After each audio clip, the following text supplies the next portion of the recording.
Hey everyone. So I had a chance to see the first screening of Blue Beetle at my local theater. I can't say I was extremely excited, as I generally avoid movie trailers, but my friend was interested in seeing it and I'm always up for a trip to the cinema. I had no real expectations going in, only the usual hope that it would be fun and not a complete waste of time. I certainly didn't expect to walk out frustrated, but I can safely say that the movie checked 2 out of 3 boxes. My friend may have been more forgiving of Blue Beetle, but not me. I'm not normally one to rant about movies, but when I do, I generally try to keep my criticism short and to the point. I know how hard movies are to make. Hell, I know how hard it is just to make a YouTube video, so I don't want to be overly mean when a movie doesn't work, but I don't know. This one just really got to me. Maybe I wasn't in a good mood, maybe I'm being unfair to this movie because of my frustration with similar comic book films, or maybe Blue Beetle is yet another dumb superhero movie that doesn't deserve a pass for being okay, because it's not. Blue Beetle is actually pretty terrible, and while its problems aren't entirely unique, it does manage to embody all of the worst qualities of bad superhero movies. I have a lot to say about this one, so let's dive in and take things one step at a time. Fair warning that I will be spoiling a majority of the plot, so if you haven't seen Blue Beetle yet and don't want spoilers, you have been warned.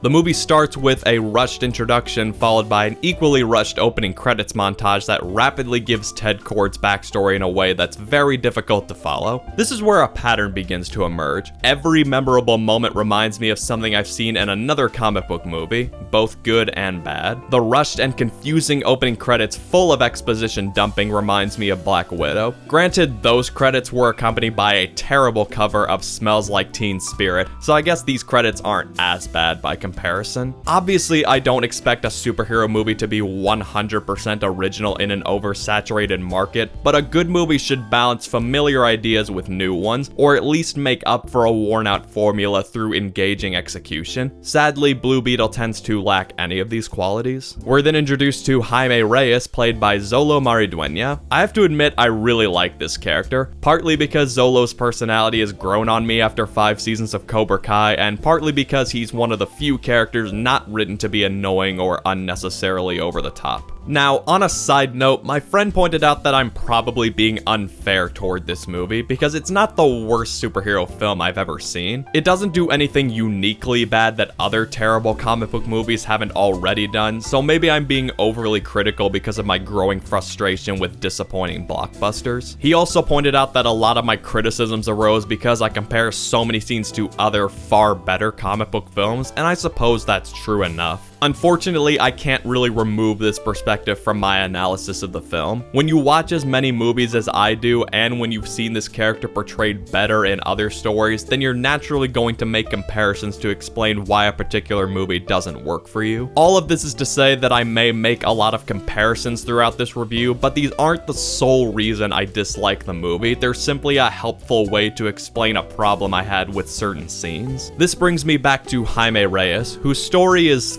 fine, but nothing really exceptional. I just couldn't help but think of how much I'd rather be watching Young Justice Season 2, which did a much better job with this version of Blue Beetle, even though he wasn't the only main character. But back to the movie at hand, the villains don't fare much better than the hero. Victoria Kord is laughably two-dimensional, not even bothering to hide how evil she is. The movie lazily tries to throw in a couple of moments to make her sympathetic, but pretty much all of them fall flat. It's revealed that she and her father built Kord Industries together, but when he died, he left everything to her brother Ted. Rather than saying it was because she was clearly not the right person, or because Ted was an actual inventor, the movie simply plays it off as the grandfather being sexist. It's actually Jenny Kord who provides this explanation, even though she knows full well there is a whole list of reasons why her aunt is unqualified to run the company. Conrad Carapax is even worse, with the movie trying to make him sympathetic but waiting until the absolute last minute to reveal anything substantial about his backstory. This brings me to another major problem with the script, which is full of details that go nowhere and should have been cut to begin with. Conrad is holding a locket at the beginning of the movie, but it disappears for so long that we basically forget about it, and when we're reminded, we're confused as to what it means for his character. Another pointless side plot is Dr. Sanchez, who has maybe a couple of minor moments throughout the movie and then suddenly has a redemption arc. wow, thanks for saving me, random side character I care nothing about. That's not to say every single idea has to be fleshed out, but if you're going to draw attention to these details and then do nothing significant with them, then don't bother keeping them in the movie. Cut out the filler so the main story has more time to develop. Nowhere is this problem more apparent than with the cast. I know this is supposed to be a family movie, and my friend was far more forgiving of Jaime's family than me, but most of the time I found them annoying and distracting. They tend to detract from what should be serious moments in Jaime's story, like when the scarab attaches itself to his back or when he jumps off a building to get the suit to activate. The first situation would call for a family to not stare blankly and act like idiots, and the second would surely see the loved ones actually try to stop him from jumping off a roof. Think how much more interesting Jaime and Jenny could have been if the focus was on them most of the time rather than trying to balance his entire family. Did we really need a side plot with the grandmother being a former resistance fighter who gleefully wields a machine gun, or an uncle who happens to be an expert at hacking and jamming security footage? Jaime sure has a convenient family on call. Why did he even need the Blue Beetle suit? The action is passable for the most part, but nothing that really entertained me or got me excited. The same goes for the emotion, or lack thereof, as there weren't really any moments that made me genuinely care about Jaime or his struggle. It doesn't help that some of the movie's key moments are hindered by terribly written dialogue that makes the movie feel like there were little to no script revisions. The third act had a few moments that left me shaking my head, wondering why I'd wasted 2 hours of my life sitting through this. If you ever wanted to see the Blue Beetle ship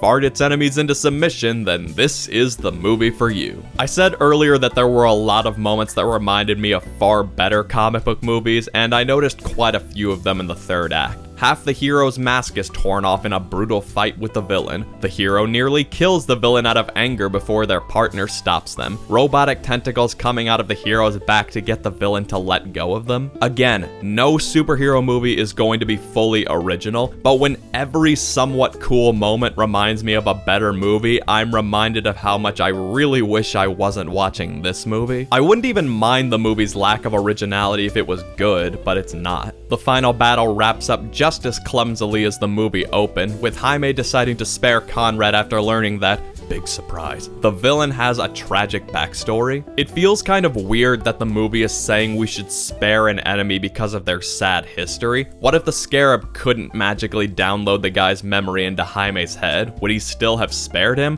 I guess we'll never know. The movie immediately has another questionable moment where the memory of Conrad's mother encourages him to kill himself and take Victoria with him. As weird as this moment is, it seemed like it was setting up a badass death scene as he dragged Victoria into the fire, but then they immediately explode, which I guess shouldn't surprise me for a PG-13 movie. The Reyes family returns home, Jenny agrees to cover all their damages, and Jaime flies off into the sunset with the girl. This ending actually isn't that bad compared to the rest of the movie, but it's definitely not enough to make up for everything else. We also get a mid-credit scene revealing that Ted Kord is alive. Not sure why he could only send a message to his computer, but it creates tension leading into the next movie. And that is Blue Beetle. I really did not like this movie, if you couldn't tell. Maybe I'm being overly harsh because of my frustration with similar superhero movies, but it still has plenty of problems on its own. The fact that it manages to capture everything wrong with comic book movies today honestly makes it even worse, showing that the filmmakers relied on tired tropes that have been criticized before rather than making a genuinely engaging film. But who knows? This review was written immediately after I saw Blue Beetle, so maybe my feelings will cool down with time.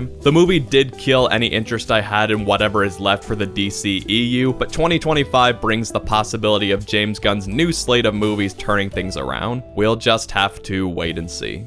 But with that, I'm gonna turn it over to you guys. What did you think of Blue Beetle? Is my assessment accurate, or am I letting my bias toward other superhero movies cloud my judgment? Whatever it is, feel free to share your thoughts down in the comments and let me know what you think. Well, time to bring this one to a close. As always, thank you so much for watching, and I'll see you next time.